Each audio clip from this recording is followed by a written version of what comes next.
Hi, good afternoon, everybody. Welcome to the Healthcare Orientation, Healthcare Outlook and Opportunities. Um, Today we have myself, Steve Kuyan. I'm a business outreach coordinator. We have Leanne Kwashnik, our master's admissions representative, that is our guest speaker today with the Institute of Technology. And then we have Annette Watkins that will share some information about enrolling into workforce and a little bit about the different programs. So just to get into this, the reason we want to talk about healthcare is that it's one of the biggest industries here in the Fresno area.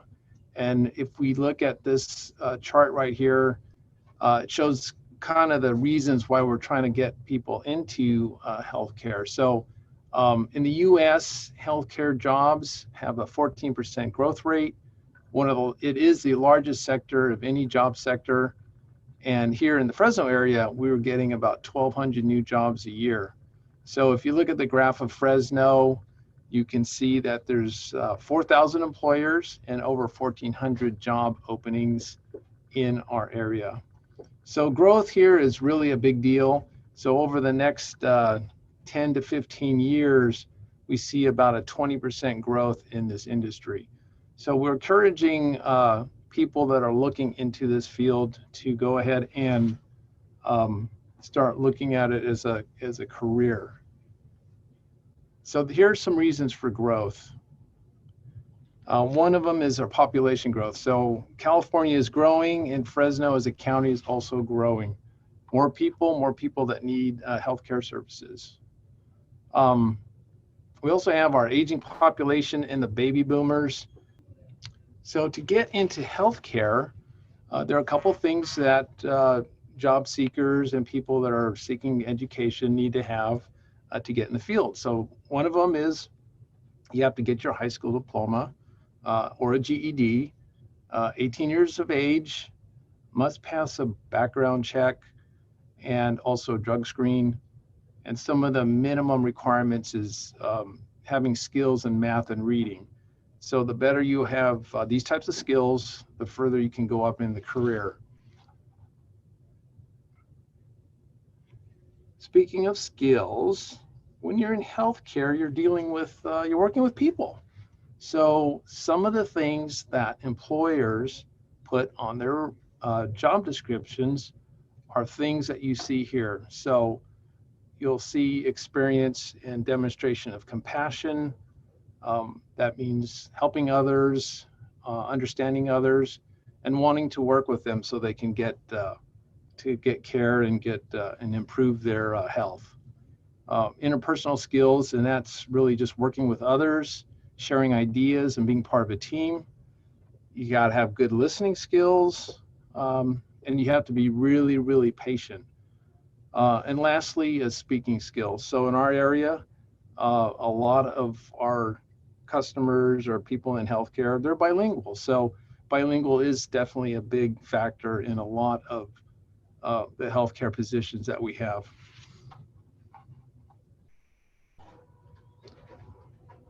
So this slide here shows a few of the basic, some of the key jobs that are out here.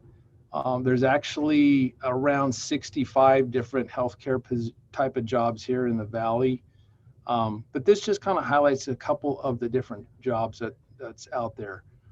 Personal care aides, that's kind of the basic in-home services, working with elderly people. Those are kind of the basic jobs. Then there's physical therapists, then medical assistants, and those are some of the programs that Workforce Connection does support. Respiratory therapists, you can see that each one of these has a growth rate. If you look in the change of percent, they're all in about the 18 to 30% growth. So again, just highlighting that there's a big need for medical workers, and not only just in healthcare, but also in the supporting healthcare roles like medical secretaries, receptionists, and some of the lab assistants. when we talk about healthcare too, a lot of people, they want to look at a career and they want to see how you can move up the ladder, how you can improve and get into different positions. One is for more pay. Another one is just because you're interested in doing it and want to have more responsibility. So when we look at this career ladder, there's a lot going on here, but a couple of key things I want to point out. Over here to the right or to the left here is a receptionist. And you can start as a receptionist, you can move up to a supervisor, department lead, or secretary, and then eventually you can go up into a medical transcriptionist, and that's writing documents for medical facilities. On the right side here, you could start out with some of the entry-level type positions like a phlebotomist or a medical assistant. And what they do is they start out entry level, again, getting the basic experience. Then they go into a laboratory technician, and eventually you can go up and get more education and become a laboratory scientist. And these are the people that do all the scientific analysis at the blood, at the testing level at hospitals, and also private facilities. Some more, just a kind of there's a couple of these pyramid charts that highlight the career path again. And it starts with your foundation in high school, getting your GED. And then once you get that done, then the next step is some 1-year basic type training. And this is at the vocational level. As you get more college, then you can start going up the ladder. And if you keep on going, you can get up into become a doctor or a nurse practitioner, one of the higher level type medical careers. Here's another pathway. This is for the laboratory type roles. Many of our participants start out as a phlebotomist or a lab tech, and then they keep on working their way up into higher and higher positions. And finally, with medical assisting, start out with receptionist type roles and get into office administration, and you can continue going up until you're like a supervisor at one of the a clinic or a hospital. So that is really the kind of the key pathways. The reason that we have growth here was explained. A lot of new jobs in this field. And so with that, I want to talk a little bit about the training piece. So I'm going to have Leanne go ahead and start and tell us a little bit about the training programs. Well, good afternoon, everyone. I thank you so much for having me today to speak about this. I really do love that career ladder, because that really does show how growth through education and experience can really take you places, but you do have to start out somewhere. And that's what I'm here to talk about today is starting out and looking at some training here at the Institute of Technology. I'm not sure if everyone knows where we're located, but I always start with that. We go by IoT, Institute of Technology. We're located on the south side of Herndon between Peach and Willow. We're right next door to Honda North and across from a big Target. What we offer here, we do offer several career training programs, but for today's purposes, we're definitely looking at growth in the Valley for the healthcare. And here at our school, we actually offer 2 programs that Workforce Connection can definitely help you with some training benefits with, and that's our Professional Medical Assisting program and our Medical Billing and Office Administration program. Here at the Institute of Technology, I'm not sure if everyone's aware, but we are a career and vocational school, so that's a good thing because we're going to have programs that are in demand, that there are jobs here in the Valley that graduates can springboard right into and definitely walk up that career path, that career ladder. So I'm going to start out talking today about our professional medical assisting program. For those of you that don't know, medical assistants, they assist doctors during exams and minor surgeries. And so they tend to work in private physicians' offices, but they can work in urgent cares and clinics. They can even advance and work in prison systems. And occasionally we see them as what are called PCAs, or patient care advocates, in like emergency rooms and hospital settings, although that takes some time, and that's walking up that career ladder with some experience. But our medical assisting program here at IoT, it is a 9-month program from start to finish. So you're not in school, an entire year. It's a little bit short of that. Our students do actually go to a hybrid program where they're in school 2 days a week. So they attend Tuesdays and Thursdays here on campus, whether that's a morning class that goes from 8 to 12:30, or a night class that goes from 6 to 10:30. When they're on campus, they're doing practical learning. That's where they're learning all their hands-on stuff. And then the rest of their format of their classes is in a hybrid format. So that's supported online. So it used to be that you'd be in class, sitting there listening to your teacher lecture, but now you get to press play. It's your actual teacher, but you get to listen to them at any time during the rest of the week, which is kind of nice. They will have some assignments due like Wednesday night at midnight, and some assignments due Sunday night at midnight. But for the most part, they will be on campus 2 days a week. The last part of their program is an on-the-job training portion. We call that externship. So once our medical assisting students have learned the full anatomy and physiology of the body, and they've learned how to assist all types of doctors, general practitioner, OBGYN, pediatric, orthopedic, osteopath, podiatrists, internal medicine doctors, even chiropractors, they are then placed at a private physician's office, clinic, or urgent care setting, and they get to put everything they practice in class and all that theory to work in the real life setting. As you know, when you go to the doctor, the person that comes out to the lobby, they call your name, they bring you back to the patient examination room, they weigh you, they take your height, and then they say, why are you here to see the doctor today? They want to make sure that they're covering all of those things. So they speak to you, they prepare you, they leave the room. The doctor comes back into the room to assess you. They'll come back into the room as well to assist that doctor with whatever's going on there. Doctor leaves, and who comes back in? The medical assistant, okay? They get you ready for the next thing. And that could be to send off a prescription to the pharmacy. That could be to refer you for blood work at the lab or imaging, and maybe walk you back up to the front for your next appointment. Anytime that you call that physician's office, you know who you get? You get the gatekeeper. You get the medical assistant. They are pretty much going to assist that doctor with communication. Medical assisting is definitely in demand. Last year, we had more job opportunities than we had graduates. So it's definitely a career that you would want to look into.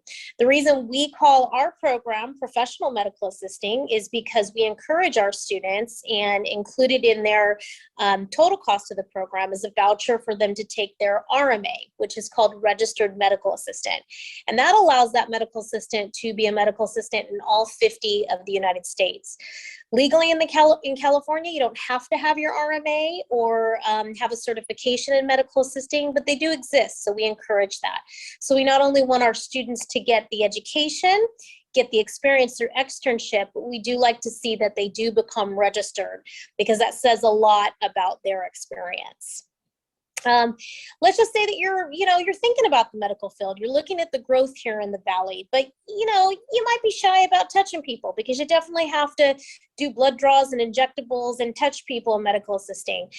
You might think about a career in the support, which is medical billing and office administration. This is probably one of my favorite programs here at IoT, because it has more occupational outcomes. Medical billing and office administration students, it's basically a program that's geared towards all medical clerical. And so whether they become medical biller and coders, whether they do medical office, they can do things like surgery scheduling, patient admittance. They can do a variety of things, even down to the gal that helps mommies fill out birth certificates. They can apply to private physician's office, clinics, urgent cares, hospitals, skilled nursing facilities, labs. This program not only covers medical, but it also looks at vision, dental, and pharmaceutical billing. So they can work at home healthcare agencies doing billing. You know, the thing with helping people is sometimes we're not only helping people the physical touch of what medical assistants do, but we're also helping people get the benefits that they have. Our medical billing and office administration program was a program that was birthed out of the Affordable Care Act. And when hundreds of thousands of people got insurance that they didn't have before, you know, the government also required medical facilities to become paperless.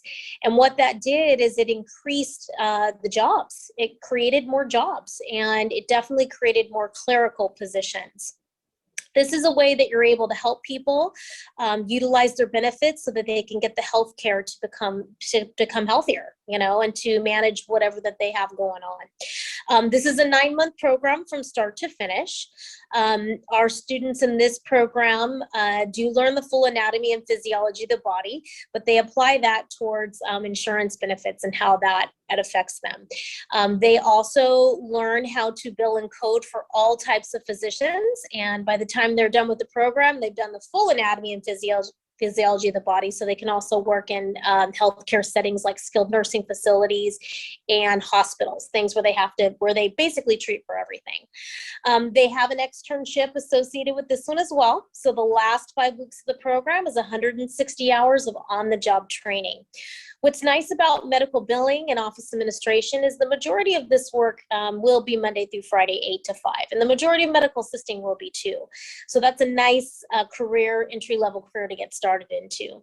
And what's nice is there's a lot of growth in this. It's not as specialized as medical assisting. So honestly, working at any type of medical facility or even working for the insurance side is an option for our graduates. This program has 2 different sessions. It's also taught in a hybrid format, which is 2 days a week. So Tuesdays and Thursdays, they're here on campus doing practical hands-on learning and testing. And the other part of their program is facilitated with lectures and busy work done in an online platform. Their morning session goes from 8 to 12:30, and their night session goes from 6 to 10:30. And what's nice is besides externship, their schedule never changes. So that's that one. Those 2 programs, definitely participants can seek workforce connection benefits, retraining benefits, and we do work really well with the folks that facilitate that down at Manchester, and we've had a lot of success out of both programs. Just medical billing and office administration alone, last year during a pandemic, 2020, we told our accrediting body that we placed 90%. So that tells you how much of a need even clerical support, you know, versus hands-on support is needed out there. But those 2 programs are wonderful entry-level programs that kind of start you where Steve talked about earlier, you know, with experience in education, walking up that career path ladder in healthcare. So those are the programs that we have here at IoT. I know that my information is up if anyone has any questions and they would like to contact me individually with questions on those programs. Definitely give me a call. I know my email address isn't listed, but that is lkwashnick@iot.edu. They can also email me. I would love to give you a tour of the campus and tell you how you can get into some of these programs. Hi, Leanne. That was fantastic. Great summary. Amazing. I took some notes. I just had to, you know, capture a lot of what you explained to our audience today. So with that, Annette, did you have any questions for Leanne? I don't. Leanne always does an amazing job of explaining the programs and services, and she takes great care of our participants. I know when we're over there, so we appreciate her so much. Thank you, guys. Thank you. Okay, so I am going to show a few more of the training schools that are in the area. Since our audience is the greater Fresno area, I do like to highlight that we have schools in down in Visalia, here centrally in Clovis as well. We also have Reedley College offers these programs of the CNA, Certified Nursing Assistant, the dental programs for dental assistant, healthcare interpreters, and medical administrative assistants. So if you are out of the Fresno area, we do offer some programs through Workforce Connection in these areas. We also have some on the west side. So we have West Hills College that provides additional medical training. There's also the psychiatric technician programs. That's really big on that side because there is a state facility out there in Avenal area. So we do send job seekers out that way to get employment. Those are, that's just a short recap of those training facilities. All right, going on next here, we are going to talk a little bit about enrolling into workforce, and Annette will go ahead and let us know about that. Perfect. Thank you so much, Steve. And I always love to share about Workforce Connection because I realize how important it is for individuals to have great, successful career pathways. And the healthcare industry definitely serves for many of our residents here in the Fresno County area. So let me just tell you a little bit about how Workforce Connection works and then what you would do if you wanted to go those next steps to see if you could qualify to maybe go through some of the training programs that would help you get into this career field. So the first and foremost is all of our services are no cost to our participants. We're funded by Department of Labor. So that means our tax dollars are available now to help individuals who want to go into, really great career fields. And, based on what Steve and Leanne have shared, we know there's a lot of really good jobs in the Fresno County area related to healthcare, and being able to get prepared for a lot of those is going to require some kind of training up front and then licensure or certification to be able to really practice in the field. And then, of course, to continue to grow and advance as you go on. So some of the basic things for us, anybody can visit one of our centers. We have job centers located throughout Fresno County. So we've got Manchester Center right now as our main location. So it's our urban site. Out on the east side, we've got our Reedley office, and the west side, Mendota. So we do cover a pretty large region geographically. And with that, our participants can come in and use the Resource Center if they want to. Computer, phone, fax, copier, printer, all those things that you might need to do some of your career research, find out more about these different maybe healthcare occupations and what it would take to get into those fields. Look and find out information about the jobs that are out there. What do they pay? What are their requirements? Making sure that you're ready and prepared for those kind of opportunities once you get your training completed. So that's open to the public. Anybody can do that Monday through Friday, 8 to 5. For some individuals, though, they may realize, oh man, I can't, pay these out-of-pocket costs, right? And you saw from some of Steve's screenshots there, some of these are quite costly. They have, a lot of financial aspects to them. So in that case, individuals may want to come to us to see if we can help through our grant funding to pay for those training programs. So in this case, once you visit the resource room, of course, you can come and go as you please. But if you want to enroll in the program, we're going to ask for a commitment from you and that motivation to continue on through. If you go to the training program, completing it successfully, and then seeking employment in that career field. So it is very important. We have to do our research, make sure that we kind of qualify on the front end. Steve shared some of the qualifiers for some of the healthcare positions. So we want to make sure we meet those criteria. And if not, Workforce Connection can kind of help get you started on that pathway so that you're ready, in the future to pursue those goals as well. So the other good thing when you come in, our staff is going to help you kind of determine what do you need to bring in so that we can see you're eligible for our services. So we'll have you view a little orientation video online, register in CalJobs, which is the state's job board, and that way we can keep track and account for the services that we provide for you. And then you'll submit a referral request. And with that, our staff will be able to reach out to you to get you started. So some of the things that we will help you with along this journey are some assessments. One of them is CASAS. We do that on the front end, math and reading skills. And again, we know that those are important skill sets in the healthcare field. We want to make sure that the folks going through are able to get through the training successfully, and even more importantly, do the job successfully when they get there, right? We are all counting on good healthcare professionals. So with that, then they'll schedule an appointment where you get a little interview so we can find out more about you and what your goals are and experiences, so we can make sure you get all the right referrals, up to and including being referred in for eligibility for our grant funding. And the grants can be for our young adults, it can be for adults who are maybe unemployed or underemployed, or our dislocated workers, so folks that might have been laid off, or maybe it's a displaced homemaker who's now going to enter the workforce. Lots of different criteria. So I always tell people, don't worry too much about, what you need to know to qualify. Let our staff help you kind of navigate through that so we can determine if you meet the criteria for that.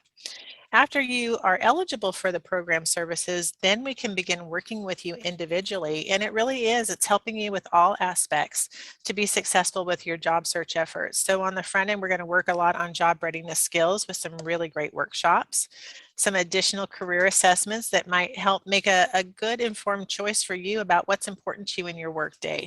And are you ready for the career field that you want to go into? So after using those assessments, the workshops up front for job readiness, then you get to work with, we call them employment readiness specialists, but those are the individuals that are going to help you identify what is your occupational goal, and then what's our service strategy? How are we going to get there? We have to have a good plan in place. So that's a little different for some folks, but believe me, having that support and the benefit of really having an organized plan really leads to a lot of successful outcomes. So I want to encourage you, look at that as a great opportunity to work with some great workforce professionals. If you've identified, for example, let's say that you want to go into being a medical assistant, right? And so once you've identified that as your goal, then it's looking at the career opportunities through training. So what training providers do we have locally approved for us? We visit the schools, we do our research, we submit a scholarship packet. And then once that scholarship packet is approved, that's when we can pay for the training. And it's everything related to the training costs. So registration, tuition, books, materials, tools, uniforms. On the back end, Leanne shared for us, many of these are going to require you to have a certification or a license through the state, right? Or nationally recognized certificates. Well, we pay the exam fees and the certification fees. So it's really pretty encompassing, and some of these are upwards of $10,000 scholarships, so it's pretty substantial to be able to go through a training program where you don't have to pay out of pocket. You're paying with your time and your energy, and being a great student, getting good grades, right? And then on the tail end, when you finished up that training program and you've gotten your certifications, we also want to help you with your job search efforts. So I know the schools are going to help you quite a bit in that area, and then our staff is also going to work with you on all kinds of things. So resume development and how to network effectively, how to interview, make sure that you're able to get across to those employers what those skill sets are that you now have to market to them based on this new education and certification. And ultimately, the goal is going to be that you're going to get employment in that field. And not just obtain employment, we're talking retain employment, and hopefully continue to grow and move up those career ladders to fill those positions that, become open every year and have a successful long-term career. So in a nutshell, that's what we do at Workforce Connection. They're great services. And, we always hope that you'll come in, check us out, or refer friends and family members too, because we want to help our community thrive and grow and have successful careers. So that wraps up our meeting. Thank you so much.